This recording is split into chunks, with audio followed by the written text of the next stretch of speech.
ಕೊಯಮತ್ತೂರಿನ ಈಶಾದಲ್ಲಿ ಕಳೆದ ಆ ಮರೆಯಲಾಗದ ವೀಕೆಂಡ್. ನಮ್ಮೊಳಗಿನ ಒಂದು ಪಯಣ.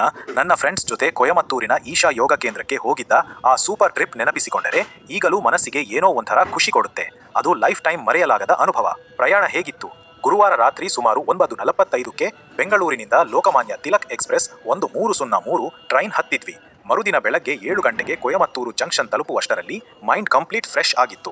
ಅಲ್ಲಿಂದ ಲೋಕಲ್ ಬಸ್ ಹತ್ತಿ ಆಶ್ರಮ ತಲುಪಲು 1.5 ಗಂಟೆ ಬೇಕಾಯಿತು. ಅಲ್ಲಿ ಅದ್ಭುತವಾಗಿ 2 ದಿನ ಕಳೆದು ಭಾನುವಾರ ಬೆಳಗ್ಗೆ ರಿಟರ್ನ್ ಟ್ರೈನ್ ಹಿಡಿದು ಸಂಜೆ 4 ಗಂಟೆಗೆಲ್ಲ ಬೆಂಗಳೂರಿಗೆ ವಾಪಸ್ ಬಂದ್ವಿ. ಅನುಭವ ಹೇಗಿತ್ತು? ಅಲ್ಲಿನ ಒಳಗಿನ ಸೌಂದರ್ಯವನ್ನು ಕೇವಲ ಪದಗಳಲ್ಲಿ ಹೇಳಲು ಸಾಧ್ಯವಿಲ್ಲ. ನೀವೇ ಖುದ್ದಾಗಿ ಅಲ್ಲಿಗೆ ಹೋಗಿ ಅದನ್ನು ಅನುಭವಿಸಬೇಕು. ಆದರೂ ನಮಗೆ ಅಲ್ಲಿ ಅತಿ ಹೆಚ್ಚು ಕನೆಕ್ಟ್ ಆದ ಕೆಲವು ವಿಷಯಗಳು ಇಲ್ಲಿವೆ. ಪ್ರಕೃತಿಯ ಮಡಿಲು. ವೆಳ್ಳಿಯಂಗಿರಿ ಬೆಟ್ಟಗಳ ತಪ್ಪಲಿನಲ್ಲಿರುವ ಈ ಜಾಗದ ಅಂದಕ್ಕೆ ನಾವು ಮನಸೋಲಲೇಬೇಕು. ಅಲ್ಲಿನ ಪ್ರಕೃತಿಯನ್ನು ನೋಡಿದಾಗ ನಮ್ಮ ಅಹಂಕಾರವೆಲ್ಲ ಕರಗಿ ಮನಸ್ಸು ನಿರಾಳವಾಗುತ್ತದೆ. ಅಲ್ಲಿನ ವಾತಾವರಣ, ಆಶ್ರಮದ ಲೈಫ್ ಸ್ಟೈಲ್ ತುಂಬಾ ಡಿಸಿಪ್ಲಿನ್ ಆಗಿರುತ್ತೆ, ಆದರೆ ಅಷ್ಟೇ ರಿಫ್ರೆಶಿಂಗ್ ಆಗಿರುತ್ತೆ.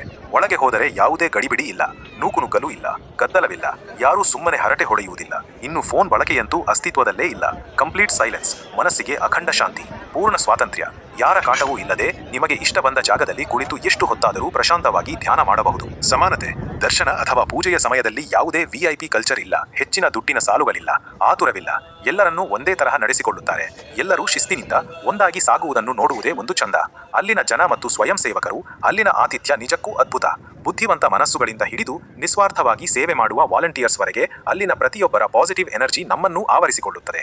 ನಿಮ್ಮ ಮೈಂಡ್ ರೀಸೆಟ್ ಮಾಡಿಕೊಳ್ಳಲು, ಮನಸ್ಸಿಗೆ ನಿಜವಾದ ಶಾಂತಿ ಸಿಗುವಂತಹ ಒಂದು ಅದ್ಭುತ ಅನುಭವ ಬೇಕಿದ್ದರೆ ನೀವು ಈಶಾ ಯೋಗ ಕೇಂದ್ರಕ್ಕೆ ಖಂಡಿತ ಭೇಟಿ ನೀಡಲೇಬೇಕು.